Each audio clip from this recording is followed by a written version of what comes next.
We're back today, who would have guessed it, with another Nvidia video. But we need to talk about more than just Nvidia because there's something developing in the market right now that I don't think anybody's really paying attention to, or maybe paying way too much attention to. And that's what we're gonna talk about. We need to talk about the designers, the manufacturers, the energy providers, the users, everything down to the component level of this AI compute technology. We're gonna simplify this. Let's get started. And as always, we need to preface this discussion with one thing and one thing only, and that's AI spending is critically important to the economy.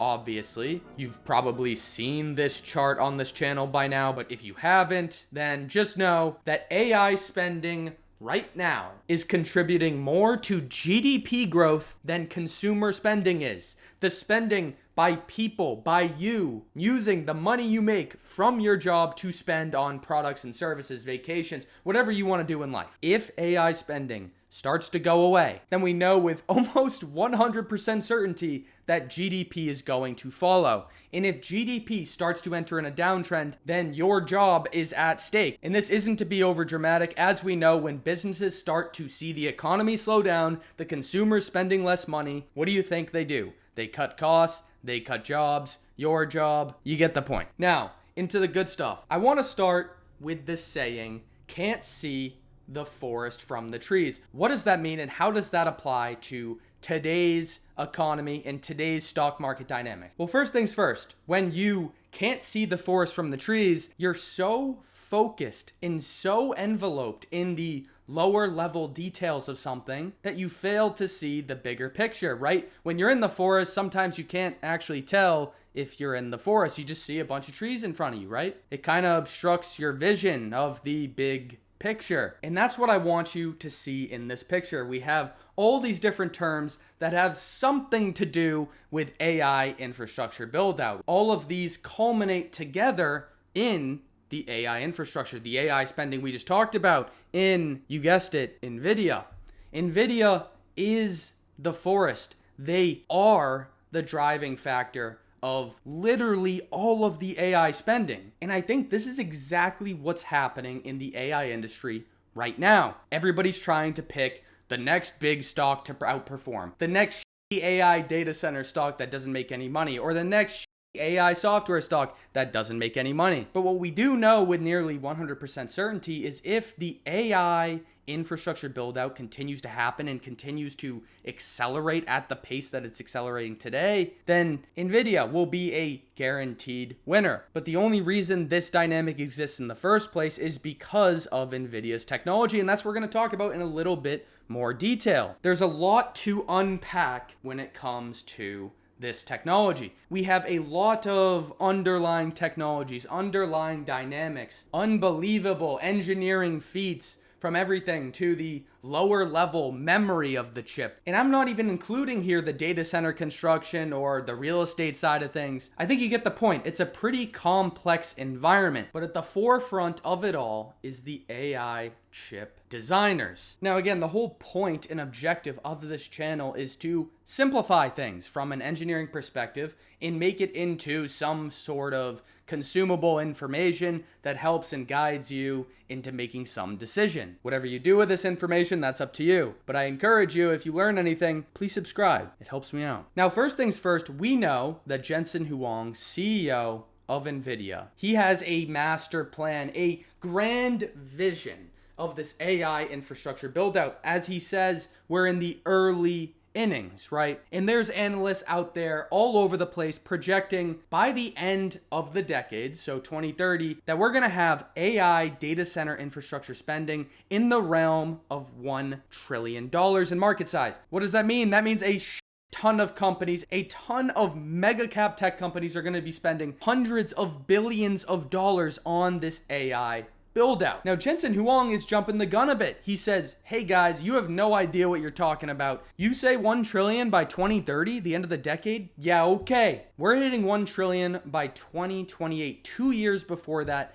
and maybe even 3 to 4 trillion by 2030. In what in God's name could justify that kind of spending? $1 trillion, potentially even trillions of dollars purely in this AI build out? Well, for one, we all know that OpenAI seems to spend a lot of money that they don't have. And as you can see, with each incremental model release, the price of training these models seems to get exponentially more expensive. And we could sit here all day. This could literally be another video, a 25-minute discussion talking about if it's actually worth it to spend this much money. And is there a point of diminishing returns? Enough on the ChatGPT models. The point is they're getting really expensive. And that's just one of the many reasons that we're gonna hit on in this video. So we know at the top dog is your Nvidia, your AMD, the companies designing the chips that allow and are the enablers of the AI revolution. We can't just have someone design the chip, right? We need to actually build it. And to build that, we're gonna go and rely on these manufacturers, your TSM, your Micron, Fabrinet, Supermicro. What do these companies do? Well, first up, because this is absolutely absurd. Nvidia secured 70% of TSMC's advanced packaging capacity for 2025. Pretty crazy stuff, but that's not even the absurd part. It's this right here. Nvidia reportedly books entire server plant capacity through 2026 to build Blackwell and Rubin, their next generation AI computing platform, pushing out other potential customers like AMD. And I know we're kind of beating the dead horse at this point, right? AI spending is important, but just look at this example in practice right here. As Nvidia's probably most important partner, you can see TSM owns a lot of plants. They own 7 plants in this one area that employ over 7,000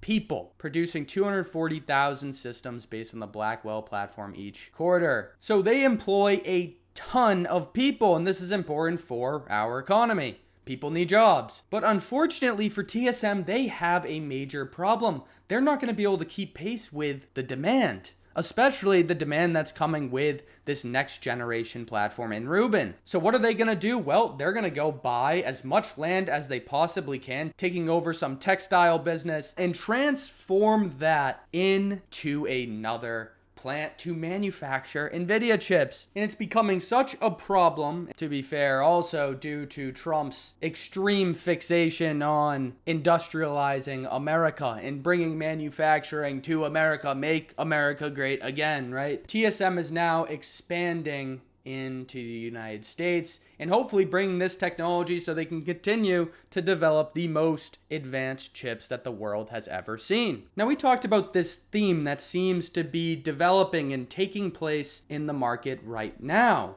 right? That's focusing on all these other little things that culminate in one big thing, and that's using Nvidia chips to generate compute that we can use to produce intelligence in the form of artificial intelligence, of course. And one of the companies that has been a major beneficiary of this theme, this rotation out of the beast in Nvidia to the smaller companies that provide or manufacture some component that's actually used in Nvidia's product, is Micron. We can see Micron from the April lows is up a mere 250%, so not too shabby. And that's no surprise, as they literally sold out of their inventory. Nvidia is screaming at them, hey, we need more high bandwidth memory. When you see HBM, high bandwidth memory. Without that, these GPUs can't communicate fast enough to actually maximize their potential. So this is pretty important. And this isn't the only company. A company making some component that Nvidia needs.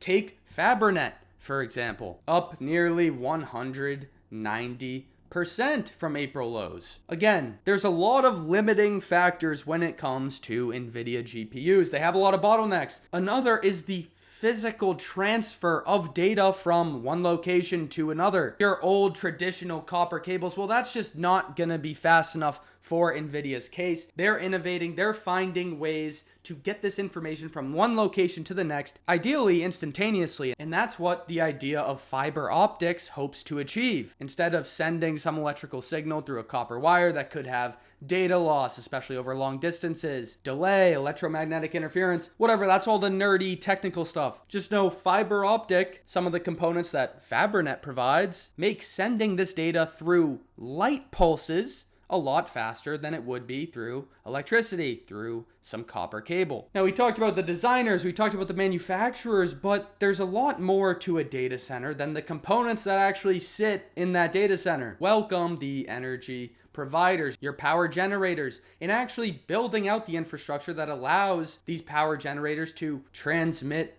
energy where that energy needs to go. Your Vistra, your Oklo, your Constellation, your MCore. I have talked about these companies at length. I even talked about how they're probably some of the best stock picks, or maybe the safest stock picks going forward in this video here. Check it out if you haven't seen it already. To tell the story of just how much power data centers, let alone the world, will need in the coming years, take a look at this. Data centers are estimated to take up about the same amount of electricity as India uses today by the end of the decade, by 2030. Right now, data centers are consuming more electricity than France, and demand may triple by 2030. Demand is going to triple by 2030 at this rate. Data centers are going to consume more electricity than practically every single country to exist on planet Earth. Data centers will need 3 times New York City's power by 2030. Private credit can keep the lights on. We all know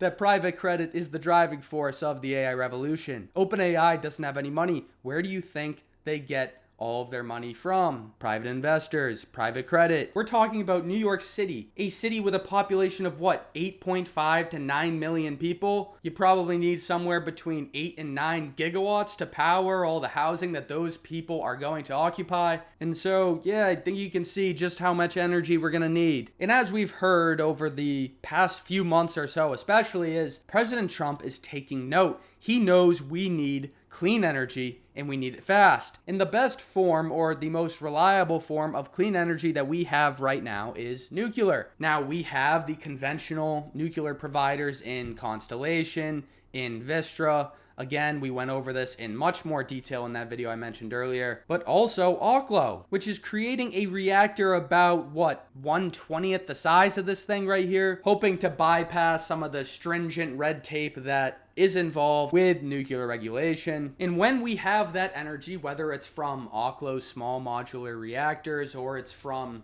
Constellation or Vistra's mega conventional nuclear reactors, we need a way to funnel this energy, pipeline this electricity to where it needs to go. And that's where I think MCore, which has performed phenomenally well over the past year or so, is going to take a big share of the market. Companies are going to need some serious electrical work done. Electricians and plumbers, you're in need. But at the end of the day, and partially the most ironic part of this whole discussion, is we haven't even talked about the most important aspect, and that's the actual people using the products. Again, we're designing and manufacturing 5.5 million Nvidia GPUs a year right now. That's going to grow in the coming years, maybe to 6, 7, 10 million. They will literally sell every chip they produce as long as the demand's there. And the demand falls with the users. Yes, large tech companies like Microsoft, like Google, like Amazon, they're going to use ChatGPT for various enterprise purposes, right?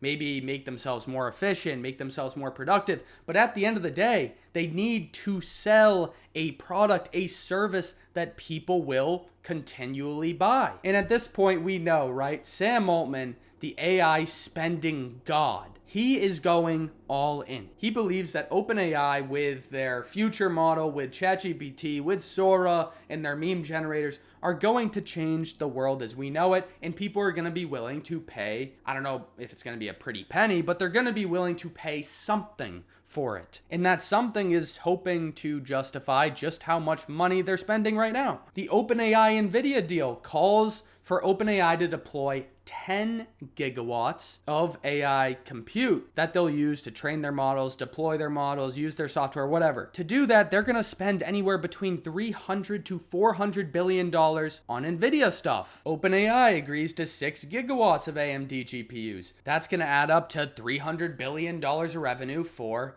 AMD. We have some of the world's biggest asset managers, literally the biggest in BlackRock with 13 trillion, over 13 trillion in assets, going all in on the AI infrastructure build out because they, at least collectively, believe that the AI demand is there and the spending is justified. And to put one last cherry on top, we have the US cloud computing market size that's expected to just about surpass 3 trillion by 2034. So the conclusion of this is that you are the demand. You are the only thing that matters in the AI spending build out. If you don't like the product, if you don't like the service, if you're not willing to pay for it in the form of, let's say, ChatGPT Plus or some other $10 to $15 subscription, then OpenAI will fail. Then the AI spending build out will come to a screaming halt because companies won't be able to afford it. Nvidia is able to sell some of their strongest and most powerful GPUs for $60,000 to $70,000 a pop. Why are they able to command a price point that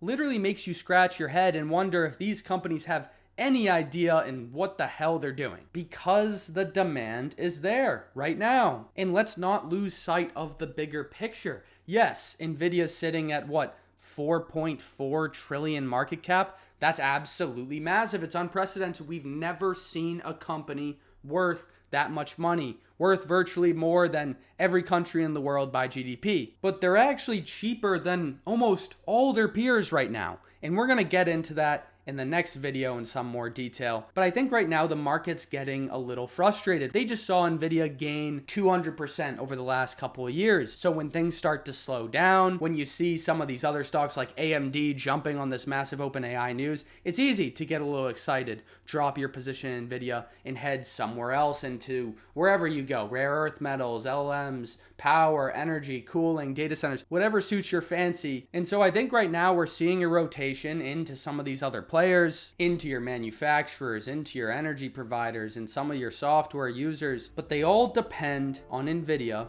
executing on their promise. Can they produce 5.5 million chips per year? Can they grow that number each and every year? And if they do, then they will continue to win in the long term, and is definitely the safest bet when it comes to the AI revolution, barring any crazy DeepSeek breakthroughs as we saw a while back. So I hope this video helped. Like the video if you're holding Nvidia. Also like the video if you're not holding Nvidia, and subscribe. Thanks.